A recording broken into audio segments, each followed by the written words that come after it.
आज मैं आपके साथ एक ऐसी रेसिपी शेयर कर रही हूँ जो बच्चे से लेके बुजुर्ग तक सबके लिए बहुत ही हेल्दी है। साथ ही ये खाने में बहुत ही ज्यादा टेस्टी होती है। ये हमारे इम्यून को स्ट्रांग बनाती है, गट हेल्थ को इम्प्रूव करती है, एंटी एजिंग में हेल्प करती है और भी बहुत सारे बेनिफिट्स है इसके। तो मेरे इस रेसिपी को पूरा देखें। साथ ही अगर आप मेरे इस चैनल पे नए हैं तो बेल आइकन दबा के मेरे चैनल को सब्सक्राइब करना ना भूलें। इसे बनाने के लिए मैंने गैस पे एक पैन रखा है और इसमें मैं ले रही हूँ 1 कप मूंगफली के दाने। मूंगफली को हम बिना तेल और घी के मीडियम हाई फ्लेम पे ड्राई रोस्ट करेंगे। इसे हमें तब तक भूनना है जब तक कि मूंगफली थोड़े से क्रंची ना हो जाए और इसके छिलके अलग ना होने लगे। प्रोटीन एंड फाइबर होता है, साथ ही इसमें और भी बहुत सारे विटामिन एंड मिनरल्स होते हैं, जिसकी वजह से ये हमें एनर्जी देता है, वेट मैनेजमेंट में हेल्प करता है, बैड कोलेस्ट्रॉल को कम करता है और हार्ट डिजीज के रिस्क को भी कम करता है। तो मूंगफली को भूनते हुए हमें 7 मिनट हो चुका है और आप देख सकते हैं कि इसके छिलके अलग होने लगे हैं और मूंगफली अच्छे से क्रंची हो गई है। तो अब हम इसे एक प्लेट में निकाल लेंगे और इसे थोड़ा ठंडा होने देते हैं। अब वापस से मैंने गैस पे पैन रखा है और इसमें मैं ले रही हूँ 1/4 कप कद्दू के बीज। गैस के फ्लेम को हम मीडियम हाई रखेंगे और इसे हम 1 मिनट के लिए ड्राई रोस्ट करेंगे। कद्दू के बीज को भूनते हुए हमें 1 मिनट हो चुका है।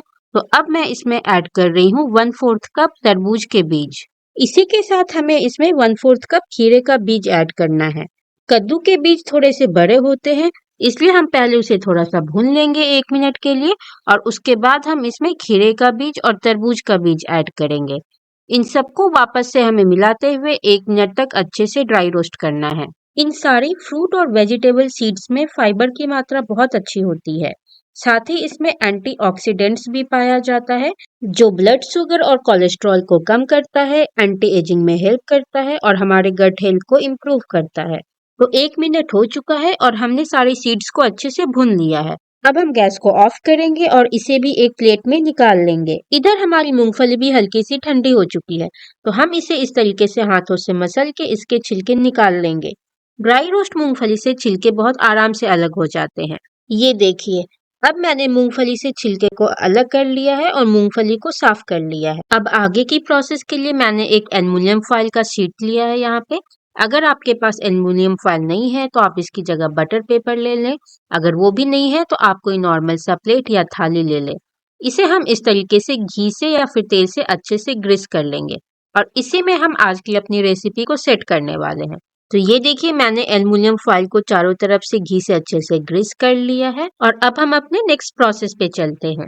इसके लिए मैंने गैस पे वापस से एक पैन लिया है और इसमें मैं ले रही हूँ 2 कप गुड़ का पाउडर। अगर आपके पास गुड़ का पाउडर नहीं है तो आप इसकी जगह गुड़ को बारीक बारीक काट ले या फिर ग्रेट कर ले, उसके बाद लें। इसी के साथ मैंने इसमें थोड़ा सा 4 से 5 चम्मच पानी ऐड किया है। हम इसमें ज्यादा पानी ऐड नहीं करेंगे, नहीं तो गुड़ की कंसिस्टेंसी जो है वो बिगड़ सकती है। हमें इसे अच्छे से मेल्ट करना है। गैस की फ्लेम को हम लो टू मीडियम हाई रखेंगे और हमें पूरे प्रोसेस को ना लो टू मीडियम हाई पे ही करना है। गुड़ हल्का सा मेल्ट हो चुका है। अब मैं इसमें 1 चम्मच घी ऐड कर रही हूँ। घी ऐड करने से हमारी आज की जो रेसिपी है वो बहुत ही ज्यादा खास्ता बनेगी। साथ ही इसका जो टेस्ट है वो और भी ज्यादा बढ़ जाएगा। गुड़ को पकाते हुए मुझे 7 मिनट हो चुका है और गुड़ अच्छे से मेल्ट हो चुकी है। हमें इस गुड़ को तब तक पकाना है जब तक गुड़ में ऊपर से अच्छे से झाग न आने लगे। तो ये देखिए, गुड़ में झाग आने लगा है। तो अब हम गुड़ को चेक करेंगे। इसे चेक करने के लिए मैंने एक कटोरी में थोड़ा सा पानी लिया है और इसमें हम गुड़ की थोड़ी सी बूंदें डालेंगे। गुड़ की बूंदों को थोड़ा सा ठंडा होने देंगे और उसके बाद हम इसे हाथ में लेके इस तरीके से तोड़ के चेक करेंगे। अगर गुड़ इस तरीके से आराम से टूट रहा है, इसका मतलब है कि हमारा गुड़ बिल्कुल रेडी है।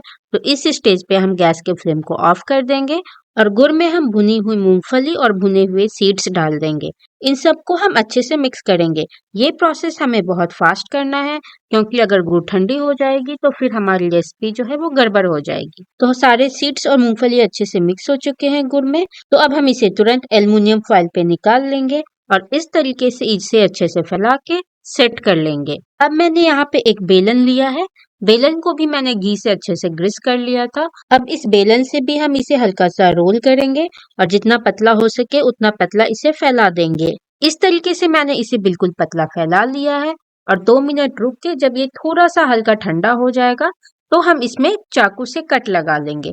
इसे हमें बहुत ज्यादा ठंडा नहीं करना है, बस हल्का सा ठंडा होने के बाद ही हमें इसमें कट लगाना है। यहाँ पे मैंने चाकू को भी हल्का सा घी से ग्रीस कर लिया था, नहीं तो वो चिपकने लगेगा। और आज मैं इसे बर्फी के शेप में कट कर रही हूँ।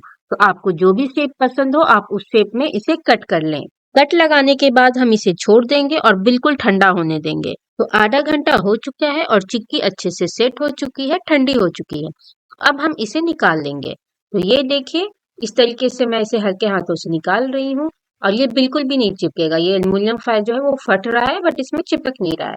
इस तरीके से मैंने इसे निकाल लिया है और अब हम इसे तोड़ लेंगे। तो ये देखिए, हमने इसमें पहले से निशान लगा लिया था तो ये आराम से टूट जाएगा। तो इस तरीके से मैंने सारी चिक्की को तोड़ करके अलग अलग कर लिया है और आप देख सकते हैं कि जो हमने कट पहले लगा दिया था उस वजह से ये चिक्की जो है वो बहुत आराम से टूट जाती है। तो है ना इस सुपर टेस्टी और हेल्दी चिक्की को बनाना बहुत ही आसान। ये चिक्की मार्केट में मिलने वाली चिक्की से कहीं ज्यादा टेस्टी होती है और बहुत बहुत ज्यादा हेल्दी होती है। तो आप एक बार इस रेसिपी को इस तरीके से बना के जरूर ट्राई करें और कमेंट करके बताएं कि आपको कैसी लगी। वैसे तो आप इस सुपर रिच चिक्की को किसी भी मौसम में खाएं, इसके बेनिफिट्स बहुत ही ज्यादा हैं।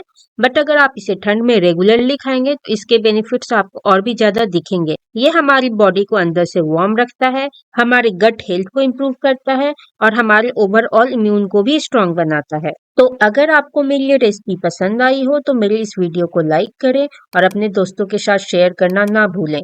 Thank you so much and be tune for the next video.